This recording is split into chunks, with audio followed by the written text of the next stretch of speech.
ಅದರಲ್ಲೂ ಬೈರತಿ ಸುರೇಶ್ ಅವರು ಅಂತ ಹೇಳಿದ್ರೆ ಮುಖ್ಯಮಂತ್ರಿಗಳಿಂದ ಅವರೇ ಪವರ್ಫುಲ್ಲು. ಈ ಮಂತ್ರಿಗಳ ಪೈಕಿ ನೀವೇ ಸೆಕೆಂಡ್ ಮುಖ್ಯಮಂತ್ರಿ. ಮುಖ್ಯಮಂತ್ರಿಗಳಿಂದ ಪವರ್ಫುಲ್ ಅವರು, ನಿಮಗೆ ಗೊತ್ತಿಲ್ಲ. ನೀವೇ ಸೆಕೆಂಡ್ ಮುಖ್ಯಮಂತ್ರಿ ಇದ್ದಂಗೆ ಈ ನಗರಾಭಿವೃದ್ಧಿ. ಯಾವುದೇ ಈ ಮಂತ್ರಿಗಳ ಪೈಕಿ ನೀವೇ ಸೆಕೆಂಡ್ ಮುಖ್ಯಮಂತ್ರಿ. ನೀವು ಎಸ್ ಅಂದ್ರೆ ಮುಖ್ಯಮಂತ್ರಿಗಳು ಮಾಡ್ಕೊಡ್ತಾರೆ, ನೀವು ಮನಸ್ಸು ಮಾಡಿದ್ರೆ ಕೆಲಸಗಳು ಆಗ್ತವೆ. ಅದನ್ನ ದಯಮಾಡಿ ತುರ್ತಾಗಿ ಮಾಡ್ಕೊಡ್ಬೇಕು ಅಂತೇಳಿ ಮಂತ್ರಿಗಳಲ್ಲಿ ಮುಖ್ಯಮಂತ್ರಿಗಳಿಂದ ಅವರೇ ಪವರ್ಫುಲ್ಲು. ಮುಖ್ಯಮಂತ್ರಿಗಳಿಂದ ಪವರ್ಫುಲ್ ಅವರು, ನಿಮಗೆ ಗೊತ್ತಿಲ್ಲ. ವಾಸದ ಮನೆಗಳು ಇರ್ತಕ್ಕಂಥದ್ರಲ್ಲಿ ಕಸ ಘಟಕಗಳನ್ನ ಮಾಡೋದು ಬೇಡ, ಸ್ವಲ್ಪ ದೂರದಲ್ಲಿ ಮಾಡಿ ವೈಜ್ಞಾನಿಕವಾಗಿ ಮೈಸೂರು ನಗರದಲ್ಲಿ ಕಸದ ವ್ಯವಸ್ಥೆ, ಯುಜಿಡಿ ವ್ಯವಸ್ಥೆಯನ್ನ ತುರ್ತಾಗಿ ಈಗಲಾದ್ರೂ ಕೂಡ ಮಾಡಿಕೊಡ್ಬೇಕು. ಮುಖ್ಯಮಂತ್ರಿಗಳಿಗೆ ಅನುಭವ ಇದೆ, ಆ ಕ್ಷೇತ್ರದಿಂದ 40 ವರ್ಷದಿಂದ ಅನುಭವ ಇರ್ತಕ್ಕಂಥ ಮುಖ್ಯಮಂತ್ರಿಗಳಿಗೆ ಈಗ ಮುಖ್ಯಮಂತ್ರಿ ಇದ್ದಾರೆ.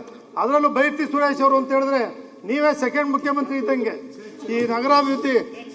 ಯಾವುದೇ ಈ ಮಂತ್ರಿಗಳ ಪೈಕಿ ನೀವೇ ಸೆಕೆಂಡ್ ಮುಖ್ಯಮಂತ್ರಿ. ನೀವು ಎಸ್ ಅಂದ್ರೆ ಮುಖ್ಯಮಂತ್ರಿಗಳು ಮಾಡ್ಕೊಡ್ತಾರೆ, ನೀವು ಮನಸ್ಸು ಮಾಡಿದ್ರೆ ಕೆಲಸಗಳು ಆಗ್ತವೆ. ಅದನ್ನ ದಯಮಾಡಿ ತುರ್ತಾಗಿ ಮಾಡ್ಕೊಡ್ಬೇಕು ಅಂತೇಳಿ ಮಂತ್ರಿಗಳಲ್ಲಿ ಮುಖ್ಯಮಂತ್ರಿಗಳಿಂದ ಅವರೇ ಪವರ್ಫುಲ್ಲು. ಮುಖ್ಯಮಂತ್ರಿಗಳಿಂದ ಪವರ್ಫುಲ್ ಅವರು, ನಿಮಗೆ ಗೊತ್ತಿಲ್ಲ. ಅದು ಮಾಡ್ಕೊಡ್ಬೇಕು ಅಂತೇಳಿ ಮನವಿ ಮಾಡ್ತೀನಿ ಬರ್ತಿ ನಮ್ಮ ಮಂತ್ರಿಗಳಿಗೆ. ಮಾನ್ಯ ಸಭಾಧ್ಯಕ್ಷರ,